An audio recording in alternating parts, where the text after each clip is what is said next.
Baada ya bodi ya ligi kuu Tanzania bara kutangaza kuahirishwa kwa mechi ya watani wa jadi Yanga dhidi ya Simba kwenye uwanja wa Mkapa jijini Dar es Salaam, maswali yamekuwa mengi, baadhi yakituhoji sisi Mbwaduke Stats Sport Next Level tutoe maoni yetu kwamba je, kwenye michuano kama ya CAF hali kama hii kijitokeza kwamba timu mgeni inafika ugenini halafu inakosa nafasi ya kufanya mazoezi, hatua zipi huchukuliwa? Je, kanuni za CAF zinaelekeza vipi? Ni kwamba mtazamaji wa Mbwaduke Stats Sport Next Level, CAF kwenyewe kuko tofauti kidogo. Ni kwamba swala hili ni la msingi na la muhimu sana. Kwa mfano, katika kanuni za michuano ya ligi ya mabingwa barani Afrika zinaeleza wazi katika sura ya 9 iitwayo Requirements and Organizational Aspects. Kwa lugha nyingine tu tuseme ni maandalizi ya mchezo. Sasa kwenye sura hii ya 9 kifungu cha 17(1) mpaka 5 ambacho kinazungumzia kile wanasema wenyewe organizational minimum conditions zinazopaswa kuzingatiwa ndio hizi. Namba 17 kwenye vifungu cha kwanza, cha pili, cha tatu, cha 4 mpaka cha 5 kwa mfano kinaelezea juu ya kile ambacho timu mgeni inatakiwa kufanyiwa na wenyeji. Katika yale ya kufanyiwa lipo swala la kufanya mazoezi. Iko vipi? Katika kanuni hiyo 17(1) inazungumzia mapokezi ya timu mgeni kufanywa na timu mwenyeji kwenye uwanja wa ndege. Wanasema reception at the airport. Lakini 17(2) inazungumzia juu ya departure, kuondoka, waondoke vipi. Kifungu namba 17(3) kinazungumzia juu ya transportation facilities, juu ya usafiri wa ndani. Timu ngeni inasafiri vipi kutoka pointi moja kwenda pointi nyingine. Lakini kifungu cha 17(4) kinazungumzia accommodation, malazi.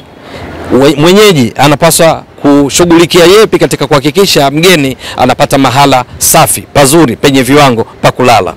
Lakini kifungu cha 17(5) ndicho haswa mjadala kuhusiana hili linaloendelea kati ya Yanga na Simba, ni juu ya training facilities. Kwa CAF mwenyeji anatakiwa muwezeshe mgeni kupata mahala pa kufanyia mazoezi, lakini hiyo haitoshi. Kuelekea mechi mgeni anatakiwa apate nafasi ya kufanya mazoezi kwenye uwanja utakaotumika kwa ajili ya mechi, walau apate dakika 60 za kufanya hayo mazoezi kwenye uwanja huo utakaotumika kwa ajili ya mechi.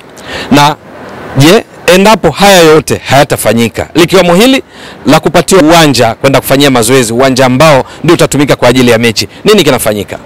Kwa mujibu wa kanuni za CAF 17 kifungu cha 12 kinaeleza wazi juu ya kitakachofanyika.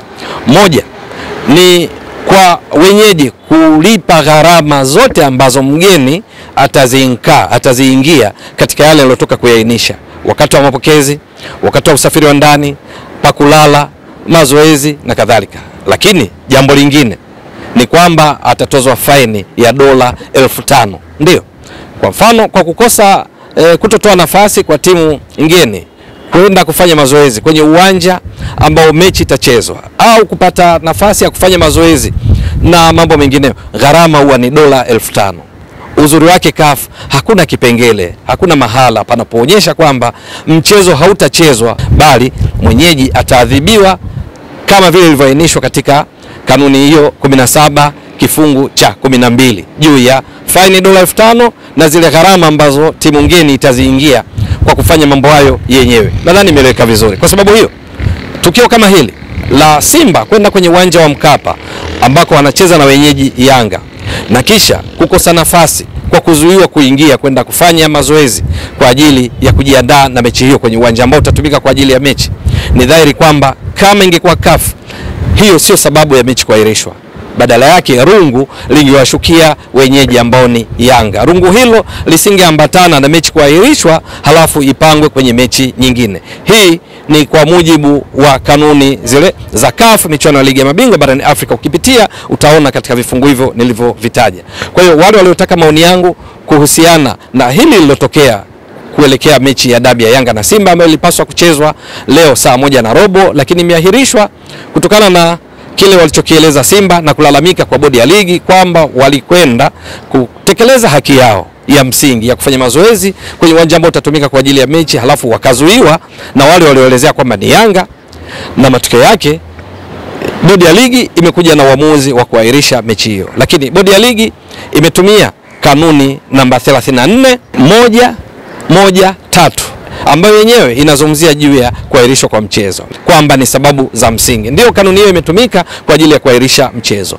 Lakini lau kama ingefuatwa kanuni ya 17 kifungu cha 45, ndio inaelekeza kwamba timu ngeni lazima ipate nafasi ya kwenda kufanya mazoezi siku moja kabla ya mechi kwenye uwanja ambao utatumika kwa ajili ya mechi. Lakini kanuni hiyo 17 kifungu cha 62 kinaeleza juu ya adhabu itakayowakumba au itakayoikumba taasisi, klabu ile ambayo itafanya mambo haya yasifanyike, likiwamo la timu kupata nafasi ya kwenda kufanya mazoezi kwenye uwanja utakaotumika kwa ajili ya mechi. Adhabu hiyo ni zipi? Moja ni kutozwa faini kati ya shilingi milioni 1 mpaka shilingi milioni 2, lakini kosa hilo likiwa la kujirudia rudia, basi faini huwa ni milioni 5 mpaka milioni 10. Ni dhahiri kwa kifungu hiki cha 1762 hakiahirishi mchezo. Hata kule CAF ni kwamba ukiwa tukio hilo la kujirudia rudia, basi kwa kujirudia rudia matukio hayo, shirikisho la husika ambalo ndilo limefanya haya huondolewa kushiriki katika michuano husika ya CAF. Ya msingi tu ni kusubiri sasa bodi ya ligi itangaze siku husika ya mechi kuchezwa, ili Watanzania, ili wafuatiliaji wa mpira wa miguu wa taifa letu waweze kupata burudani, kwa sababu kitendo cha mechi kuahirishwa, kutochezwa dabi Yanga dhidi ya Simba kumeondosha uhondo mkubwa ambao ulitarajiwa. Ni kwa sababu Yanga walikuwa wanakwenda kwenye mechi wakiwa kwenye kiwango bora sana, wanaongoza ligi baada ya mechi 22, wana pointi 58, mabao 58, wameruhusu mabao 9. Ndio timu yenye safu kali ya ushambuliaji zaidi ikiwa na mabao mengi, mabao hayo 58. Ndio timu ya pili kwa kuwa na ukuta mgumu kwa kuruhusu mabao 9 mpaka kufikia sasa. Lakini walipaswa kucheza dhidi ya nani? Dhidi ya Simba. Simba ndio wapinzani wao hivi sasa kwenye msimamo wa ligi kuu Tanzania bara, kwa sababu Simba inashika nafasi ya pili, imecheza mechi 21, ina kiporo mechi moja dhidi ya Dodoma Jiji. Lakini licha kuwa na pointi 21, Simba wana pointi 54. Simba wamefunga mabao 46 na hivyo kuwa timu ya pili kwa kufunga mabao mengi baada ya Yanga. Simba ndio timu yenye ukuta bora zaidi kwa sababu imeruhusu mabao 8 tu kufikia sasa baada ya kucheza mechi 21. Kwa hiyo mechi iliyokutanisha ilikuwa muhimu sana kuelekea msimu kumalizika, kwa sababu Yanga walitamani washinde mechi hii wazidi kuiacha Simba kutoka pointi 4 walizoacha sasa zifike pointi 7, kwa sababu wangeshinda wangefikisha pointi 61, ila hali Simba wana pointi 54. Lakini Simba walitamani pia washinde mchezo huu kwa sababu wangepunguza wigo wa pointi baina yao na vinara Yanga. Wangeshinda Simba wangetimiza pointi 57.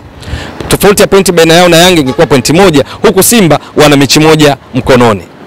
Ni mechi ambayo kwenye makaratasi inaonyesha ingekuwa bonge la mechi ya kuvutia sana, kwa sababu inakutanisha timu moja inafunga sana, nyingine ni ya pili kwa kufunga sana. Moja ina ukuta imara sana, nyingine ni ya pili kwa kuwa na ukuta imara katika ligi. Ni mechi ambayo hakika kuahirishwa kwake kumekosesha burudani wa Tanzania, lakini kubwa ni utekelezaji wa kanuni. Bodi ya ligi imetumia kanuni katika kutangaza kuahirishwa kwa mchezo huu.